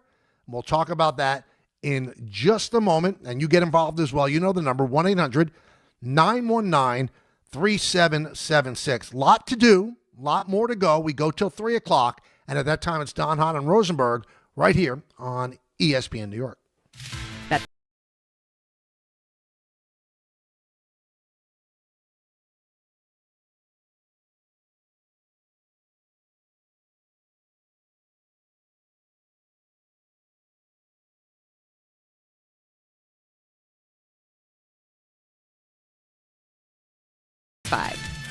Gambling problem? Call 1-800-GAMBLER. 21 plus only. Must be physically located in New Jersey. T&Cs apply.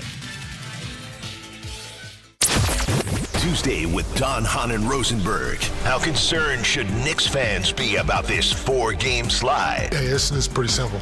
They just physically kicked our ass. Who should the Giants be looking at to be their next head coach? And the New York Giants is the most attractive job because of Jackson Dart and the talent that they have at a variety of positions. And they're picking at a spot where we talk about who are they going to take with that 5th pick. Don, Hahn, and Rosenberg today at 3 on ESPN New York and streaming live on YouTube. Individuals and businesses with tax problems, listen carefully. Do you feel like you're losing control of your finances? If you owe over $10,000 in back taxes or have unfiled tax returns, we can help you take back control. The IRS is the largest and most aggressive collection agency in the world, and they can seize your bank accounts, garnish your paycheck, close your business, and file criminal charges. Take control of your tax problem now by calling the experts at U.S. Tax Shield and take advantage of the Fresh Start program and new laws that may allow us to negotiate a settlement for the lowest amount possible. Our team of tax attorneys and enrolled agents can stop collections and get you protected so you can take control of your financial future. U.S. Tax Shield offers a price protection guaranteed quote to get you protected today. U.S. Tax Shield is A+ rated with the Better Business Bureau, so call now. 800-687-5192. That's 800-687-5192. U.S. Tax Shield. 800-687-5192. Hey, New York and New Jersey, Boost Mobile has an unlimited talk, text, and data plan that's only $25 a month forever, meaning you'll only ever pay $25 a month for the rest of your life. Who wouldn't want unlimited wireless when it only costs $25 a month forever? If you don't, you must be one of those people who enjoy overpaying for their phone plan. $25 a month forever is truly as good as it gets, so go online and switch now at boostmobile.com. After 30 gigabytes, customers may experience slower speeds. Customers will pay $25 a month as long as they remain active on the Boost Mobile Unlimited plan. Health surprises can change your life in an instant. You've seen it happen to others, but it doesn't have to be your story. At Princeton Longevity Center, we customize actionable and proactive health plans to maximize your lifespan and take control of your health. Our Cancer Check program combines cutting-edge technology with top medical expertise to keep you ahead of potential risks. With advanced full-body imaging, genetic testing, and multi-cancer detection blood tests, we look for even the earliest signs of problems. Results are analyzed by expert physicians who craft a personalized plan to safeguard your future. You're not just a patient, you're a partner in your health journey, backed by a team committed to helping you live longer, healthier, and more vibrantly. Our programs have saved hundreds of lives and empowered countless others to take control of their health. Be proactive with your health for the ultimate peace of mind. Call 888-8000-PLC or visit PrincetonLongevityCenter.com. I know that hiring can be challenging. You sort through tons of resumes and you get too many so-so applicants. You're just waiting for someone to match your role perfectly. Well, now, there's a place where you can meet them fast. ZipRecruiter. Need to hire right away. Start your search for strong candidates. Fit awaits. Build your team, build it sooner. Meet your match on ZipRecruiter. Just head to ZipRecruiter.com/ESPN right now to try it for free, and you're on your way to meeting your match. 4 out of 5 employers who post on ZipRecruiter get a quality candidate within the first day. So try it now. Go to ZipRecruiter.com/ESPN. Once again, that's ZipRecruiter.com/ESPN. Meet your match on ZipRecruiter. Try it free. Wendy here. If you're looking to add a star player to your financial roster, you should take a look at SoFi's personal loans. SoFi's got some amazing moves that would be a valued addition to any team, like low fixed rates when you consolidate your debt, no fees required, and as soon as same-day funding. View your rate at SoFi.com/roster to get started. Loans originated by SoFi Bank, N.A. member FDIC. Terms and conditions apply at SoFi.com/roster. NMLS 696891. Rich Eisen here. As you all know, I care deeply about pediatric cancer research and awareness. That's why I'm proud to talk about Hyundai Hope on Wheels. For over 27 years, every Hyundai sold has helped fund life-saving pediatric cancer research. Together with over 850 dealers nationwide, they've raised more than $277 million, supporting over 25,000 kids in their fight against cancer. At Hyundai, hope isn't optional. It comes standard. Visit HyundaiUSA.com and search Hyundai Hope on Wheels to learn more. Welcome back to the show, everybody. Talk some baseball now. I find it so humorous how people react on January 6th as if each team has completed their roster. Met fans are angry with David Stearns. Yankee fans are furious with Brian Cashman. They haven't done anything, blah, blah, blah. It's January 6th. They don't report the spring training until February, second week of February. We can make some stronger judgments at that point. But here's what I found hilarious. People are so angry and they don't even know where to direct their anger. So last night, I did the Hot Stove show on Yes with Jack Curry. And we put it out on X that, the show's coming up at 7 o'clock. Oh, Hot Stove. There's nothing going on. It's not so hot. Why would I tune in? I mean, really, what's wrong with people? And if you're one of the people that posted that, really, first of all, the Hot Stove is you would get together, the derivation of Hot Stove, you would get together in the winter at a general store around a hot stove and talk about baseball. Things that are happening might happen. It doesn't mean hot as in they're doing stuff. It means what are they doing or what are they not doing? Like some nudniks out there think we shouldn't even have a show because the Yankees haven't done anything other than bring back the guys they had. That's ridiculous. Why are you so unhappy about everything? Why? Hot stove doesn't mean that it's something hot that's about to happen. You don't know the derivation of the term. And there was some stuff that Yankee fans you'd want to know that was uncovered by Jack Curry. The Yankees have made a second offer for Cody Bellinger. But there is a gap between the two sides. I would think the Yankees probably want to give him a 4-year deal. I think, in listening to Jack on the show, they might go to 5. And maybe they upped their offer already because they made a second offer, and it doesn't seem as if they made a second offer because another team made an offer. And the market that's trying to be established for Bellinger might not be there. I don't think the Dodgers want Cody Bellinger back, especially if Boris is looking for a 7 or 8 year deal. Jack said on the show he wants to beat what the Orioles gave Alonso and what the Phillies gave Schwarber. And those two teams essentially gave those guys 5 years, $30 million a year. Now, would the Yankees give Bellinger 5 years, $30 million? I don't know. But that is still a possibility of happening.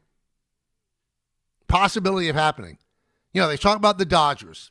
They don't want him, from what I'm hearing. The Cubs, they traded Cody to the Yankees for Cody Poteet and paid $5 million of his salary last year. They don't want him back. And the surprising one that I heard, maybe it could change, the Mets are not in on Cody Bellinger right now. And Cody did love playing for the Yankees. But I do laugh about that, and I said this on the show as well. All things being equal, Cody, would really like to go back to the Yankees. Oh, okay. But that's all things being equal.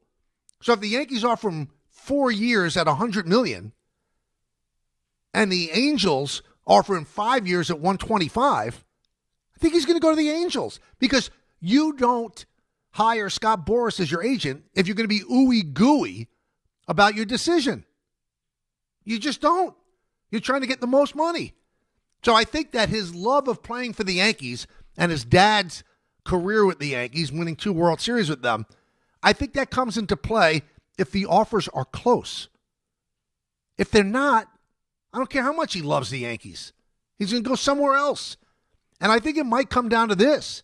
He wants to win. He liked being on a good team last year. But he might get his money from a team that's not good. Maybe it is the Angels. And then he's got a tough decision. If the Angels offer him a lot more money and more years, does he want to play for a team that's historically bad for a long time now? Or does he want to come back to the Yankees and make a little less money? Might come down to that.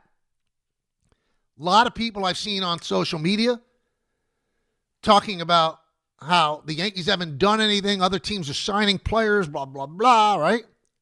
There's not one player that is signed with another team, including the Japanese players, that the Yankees wanted. Not one. They have not missed out on one player that they wanted. You know, it was out there because, again, agents try to create markets that the Yankees are in on a MI. They were not. In fact, not many teams were. That's why he signed essentially a 1-year deal with the Astros. They weren't in on the Japanese infielders. They didn't have any interest. Now, there are rumors about Edward Cabrera. I don't know if that's going to happen. Yankees don't want to exit their or empty their farm system because you're going to have to give up a lot to the Marlins to get a guy who you have 3 years of control on, and he's only 27 years old. But he is injury prone. So you're going to give up a lot of your top flight guys? They think that they could get by in the first 2 months of the season as they wait for Rodon on May 1st and Garrett Cole on June 1st. They think they could get by with the combination of Yarbrough and Blackburn to go along with Fried, Schlittler, Warren, and Heel. They believe they could get by on that, so they're not going to empty a farm system to get that guy. And there's no free agent pitcher out there that I think they're going to dabble in. There's also rumors about Bichette. Yankees like Bichette. He's not a shortstop, by the way. Everybody keeps saying, Anthony Volpe is like a Supreme Court justice. He's gonna keep that job forever. If they sign Bichette, he'd either play third base or second. And that means that would necessitate them moving McMahon or moving Jazz Chisholm. So they like Bichette the player, but they're not sure how it fits. So I don't know if that's completely dead, but the way Jack talked about it, it doesn't look like it's imminent. And I don't think they would sign Bellinger and Bichette. So if they sign Bellinger, I think the heavy lifting is over. Unless Hal Steinbrenner decides, you know what? I'm going to go over the 304 threshold. If he does that, then all bets are off. And he's done it before. He did it with when they signed Teixeira in the offseason before 2009. They didn't want to sign Teixeira. And then Brian said, let's sign him. Can we get the money? And Hal made the money work. Let's see if he makes the money work. But there's one thing that kind of took me by surprise. So you see all the additions the Blue Jays have made. All the additions the Orioles have made. And the Red Sox have made some trades, and they've made their team better, and Tampa Bay's always lying in the weeds. And essentially, what the Yankees have done is run it back. So that upsets a lot of people. Now, I'm not saying it's right or wrong. I thought that last year's team needed to be improved on a bit, but we do forget that they won 94 games. The most games of any team in the American League, tied with the Blue Jays. And their Achilles heel, they couldn't beat the Blue Jays. They didn't match up well with them. They got swept in a 4-game set in Toronto. Then they lost a 3-game set. And they lost a tiebreaker. And then they lost in the playoffs to Toronto. So they didn't match up well with them. And they're going to have to worry about that again this year. But Bet Online put out their projections as of January 5th. Doesn't include today. of win totals. Do you know what team is projected to win more games than any team in the American League? Yeah, I won't hold you back and make you sweat. It's the Yankees. They're projected at 93.5 wins. The Blue Jays, who went to the 11th inning of Game 7 and have actually, well, I don't know if they've improved because Bassett was an important player for them, and they've replaced Bassett with Cease. Let's see how that works out. And they've signed other people as well. Now, I think this number changes if they do sign Bregman or Bichette back or if they get Tucker. But right now, the Blue Jays are projected to win 91.5 games. So that would be 2 games behind the Yanks.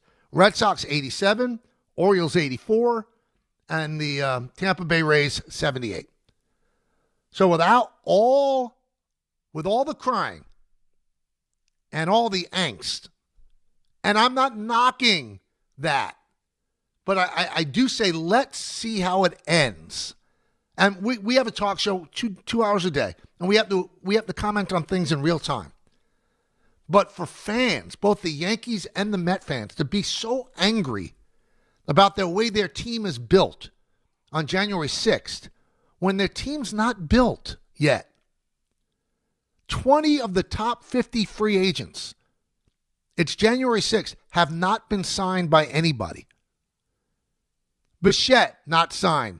Bregman, not signed. Tucker, probably the best of them, not signed. And you wonder where his market is. Bellinger, not signed. Valdez, not signed. So all of the GMs are smart. They're waiting for the market to establish itself, and maybe it comes back. Maybe they don't have to pay a premium for these players. Maybe the market will come back to them. That's called smart management. Why do they have to set the market? And the agents are feeling the same thing. That's why there's a stall right now. I'm not taking this. I want this. I want that. And only as you get closer to spring training does reality start to kick in. Also, according to Bet Online, the Dodgers are favored to win the World Series. That would be 3 in a row. And you know who's second? The Yankees. And this is not me standing on a soapbox advocating for what the Yankees have done. But I'm just telling you the way the world sees it. And I think that's the way GMs put together teams. They run computer simulations, and the Yankees probably think, well, we're probably a 93, 94 win team. That'll get us in the playoffs, and we got a chance. And I think the same thing with David Stearns. The way the Mets are built right now, he probably thinks they're a 90, 91 win team, and he's good with that. That'll get them into the playoffs. Because although people want to deny it, there is a crapshoot aspect to the playoffs. So once you get in, you can win. Last year, the Yankees didn't. The Mets didn't even get in last year. And the chalk held up. The Dodgers won. But boy, it took a lot of breaks for them to win, despite a $400 million payroll. I want to hear from you. This should be fun. 1-800-919-3776. Get the co-host involved. But before we break, I want to tell you about the wild card round. It is here, and FanDuel is turning on playoff mode. All customers get a profit boost pack every NFL playoff game day. Each game day during the wild card round, you'll find a pack loaded with multiple profit boosts waiting for you in the app. Pick the matchups you believe in. Now, what might they be? Maybe you like the Bills traveling down to Jacksonville to beat the Jaguars. Now, the Rams are big favorites against the Panthers. That should be interesting. Or maybe the Monday night matchup on ESPN between the Steelers and the Texans. Maybe that's your game. Take a shot at an upset or build a parlay that fits the moment. Then apply your profit boost and go after even bigger payouts while the playoffs get rolling. So visit FanDuel, an official sportsbook partner of the NFL, and grab your profit boost pack every NFL playoff game day. 21 plus and physically present in New York. Opt-in required. Bonus issued as non-withdrawable profit boost tokens. Restrictions apply, including any token expiration and max wager amount. See terms at sportsbook.fanduel.com. For help with a gambling problem, call 1-877-8-HOPE-NY or text 8HOPE-NY 467-369. Tuesday with Don Hahn and Rosenberg. How concerned should Knicks fans be about this 4-game slide? Hey, it's pretty simple. They just physically kicked our ass. Who should the Giants be looking at to be their next head coach? And the New York Giants is the most attractive job because of Jackson Dart and the talent that they have at a variety of positions. And they're picking at a spot where we can talk about who are they going to take with that 5th pick. Don Hahn and Rosenberg today at 3 on ESPN New York and streaming live on YouTube. Rich Eisen here. Hiring for your small business can feel like a full-time job, but LinkedIn Jobs AI Assistant takes the heavy lifting out of it. It filters applicants based on the criteria you set and suggests 25 great fit candidates daily so you can invite them to apply and keep things moving. Hire right the first time. Post your job for free at linkedin.com/Eisen, then promote it to use LinkedIn Jobs' new AI Assistant, making it easier and faster to find top candidates. That's linkedin.com/Eisen to post your job for free. Terms and conditions apply. Then promote it to use LinkedIn Jobs' new AI Assistant, making it easier and faster to find top candidates. That's linkedin.com/Eisen to post your job for free. Terms and conditions apply. My name is Whitney Allen. I am a widow. My husband Ryan died. We never thought in a million years we'd have to use life insurance. The unexpected happened. With Ethos, it is so fast and easy. It's 100% online. You can get a quote in seconds, apply in minutes, and get same-day coverage. No medical exams, and you can get up to $3 million worth of coverage through Ethos. Get your free quote at ethos.com/game. That's ETHOS.com/game. Time spent on application may vary. Online health questions required. What if your instincts could pay off? With Robinhood Prediction Markets, you can put your sports IQ to work on the games you know best. It's not you against the house. It's you participating in a live market. Buy or sell your predictions all game long. Trade every play with Robinhood. Visit Robinhood.com/predict. That's Robinhood.com/predict. Futures and cleared swaps trading involves significant risk and is not appropriate for everyone. Event contracts are offered by Robinhood Derivatives LLC, a registered futures commission merchant and swap firm. 1 in every 6 men is likely to be diagnosed with prostate cancer in his lifetime. That's why New York Presbyterian wants to remind men over 50 to book a prostate cancer screening. A simple blood test is all it takes. It could save your life. Screenings are available across New York City and Westchester at locations near you. Schedule your annual prostate cancer screening today at nyp.org/cancer screening. Stay amazing. New York Presbyterian. Hi, I'm John D'Agostino from D'Agostino & Associates, the injury firm. You know what's interesting about the words personal injury? The first word is person. And at D'Agostino & Associates, that word means everything. That's because I handpick every person in our firm, from the pleasant professional person who answers your call to the experienced person litigating your case in court. Because every person in my firm is an extension of me, and the only way to exceed our clients' expectations is to deliver the highest level of personal service every single time. And that starts with hiring the right people. You see, we know that every client is a person too. Someone going through the toughest time in their lives and deserves to be more than just a file number. At D'Agostino & Associates, we put the person back in personal injury. So call 1-800-BITE-BACK. That's 1-800-248-3222 and ask for me, John D'Agostino. And let's talk about your case, person to person. D'Agostino, law, bite back. All the way over Barzell, score! New York Islanders hockey is back at UBS Arena, and it's time to bring the family and make some noise. With more afternoon games this season, the Islanders have special kids-themed games and activities for young fans. Play games pregame at the park and head inside for fun on the concourse and on the ice. Tickets for the 2025-26 season are on sale now. Get your tickets at NewYorkIslanders.com.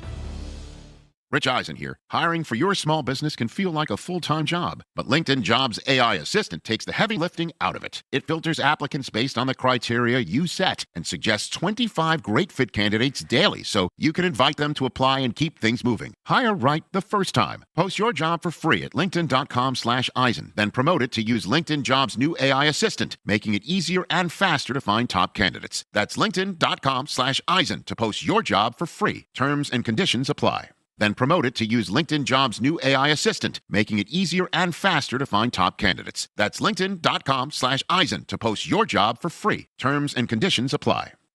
Smalls here. Life is full of choices, some big, some small. And when you choose an H&R Block Tax Pro, you're choosing the largest network of tax expertise to be in your corner. For when your big ambitions need help with the small details. For when your six figures come from 6 different places. For when your gaming stream becomes your revenue stream. For when your business's year one needs 70 years of tax know-how. At H&R Block, they've seen it all. And they're here to help you make the most out of your money for life outside the box. You live for this.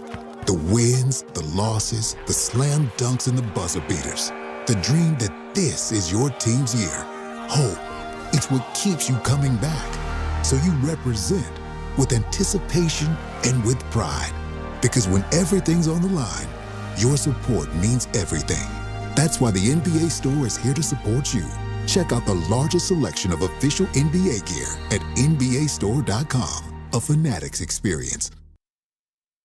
Welcome back to the show. Coming up, Don Hahn and Rosenberg. Really intrigued to hear what Alan has to say about the Knicks' performance last night, where you just heard Mike Brown. We've been playing that promo throughout the show. We just got our butts kicked. He didn't use the word butt. They did. And then you have Jalen Brunson saying they wanted to win and we didn't. Well, begs the question, why not? But 1-800-919-3776. Let's go back to the phones. Let's go to Casey in Montana. Casey. Hey, afternoon, Mike. Thanks for having me. Thanks for calling.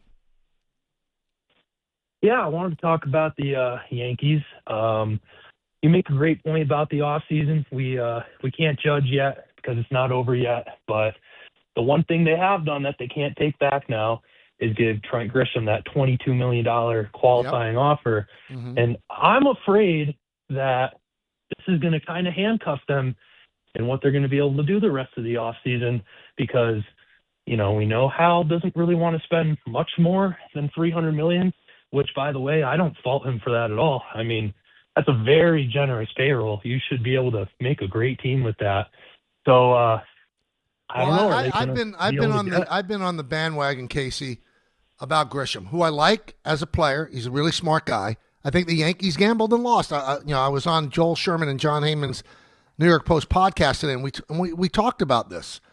I believe that if you went up to Trent Grisham, like if the Yankees really believe in Trent Grisham and offered him $36 million for 3 years, he would have signed in an eye blink. So $22 million for 1 year is a blatant overpay. Now, it wouldn't be a big deal, but if Hal's stated desire is to stay under the final threshold, you chewed up $22 million. I'm not saying don't bring back Grisham, but I think the Yankees did not think that Grisham was going to take the offer. And Grisham's a smart guy, and I'm sure he has a smart agent. You grab that. You're not getting anywhere close to that on the open market. You're just not. You're a lifetime 215 hitter. And your defensive metrics are going down as you get older. So if they go over 304, then it doesn't mean anything. Then I would agree, okay, you got yourself a center fielder for another year, 1 year deal. But if you do have the stated intent in a perfect world to stay under 304 and you chewed up 22 and that stops you from maybe getting Bellinger and going a little higher in the Bellinger offer, that's where it comes back to bite you. Let's go to Eric in New Jersey. Eric. Hey, Michael, it's an honor. Thank you so much for taking my call. First-time caller. Thanks for calling, man. I have 2 quick points about Yankees pitching and why running it back next year is not a bad idea. We forget that Garrett Cole didn't play. I'm thinking 18 to 20 wins next year for Garrett Cole. Think about moving Max Fried down to the second spot in the rotation and all the other pitchers moving down. Now they're pitching against lesser competition. I'm seeing a great year with the same roster. Plus, Giancarlo didn't even play the first half. Well, there's one thing I'd push back with you on, Eric. I mean, all the guesstimates are that Cole's not coming back till June 1st. So that makes him miss 8 or 9 starts out of projected 32. He's not winning 18 or 20 games. And we don't know what he's going to be. He's 36 years old. He had major surgery. So 18 to 20, that's a little aggressive. It's a little aggressive. So we'll have to see. But if all of their pitching comes back and pitches to the back of their baseball card, they're in great shape. But then they also have to deal with the fact Schlittler pitched the most innings he's ever in his professional career. Will Warren pitched more innings than he ever pitched in his professional career. Big workload for Max Fried. Last game he pitched against the Blue Jays, he didn't pitch well. So did he run out of gas? Those are the things that you have to prepare for. I think that if they run into a problem where they don't have enough starters up here, I think the first guy up would be Elmer Rodriguez. I think he's the next guy up because they kind of pushed Schlittler out of necessity, and it worked out. They didn't, they weren't quite sure he was ready, and maybe Elmer Rodriguez isn't ready, but maybe he's good enough to actually do what Schlittler did. That'd be the first guy. That's why I don't think they're going to, trade a treasure trove of picks or minor league players to get Edward Cabrera. I think that's going to be a tough one for them to make. Guy brought this up on Twitter. I can't get it out of my mind now. You know the singer Jelly Roll? Well, he lost a tremendous amount of weight, like over 100 pounds. And the guy put a picture up, and he said, I can't unsee the fact that Jelly Roll now looks like Michael Kay. And I looked at the picture, and it's hard to argue. So in the next day or so, I'm going to get some face tats to see if I can look exactly like Jelly Roll. But look it up online. It's amazing. He kind of has a big forehead like I have, long face. I'm kind of the radio version of Jelly Roll. I didn't see it happening, but it happened. Coming up, Don Hahn and Rosenberg. Got to stay tuned for that. As I mentioned, I'm looking forward to hearing what Allen has to say about what the Knicks did yesterday against the Pistons, or what they didn't do. In the words of Billy Joel, life is a series of hellos and goodbyes. I'm afraid it's time for goodbye again. See everybody. Have a wonderful day, and we'll talk to you tomorrow at 1. Tuesday with Don Hahn and Rosenberg. How concerned should Knicks fans be about this 4-game slide? Hey, it's pretty simple. They just physically kicked our ass. Who should the Giants be looking at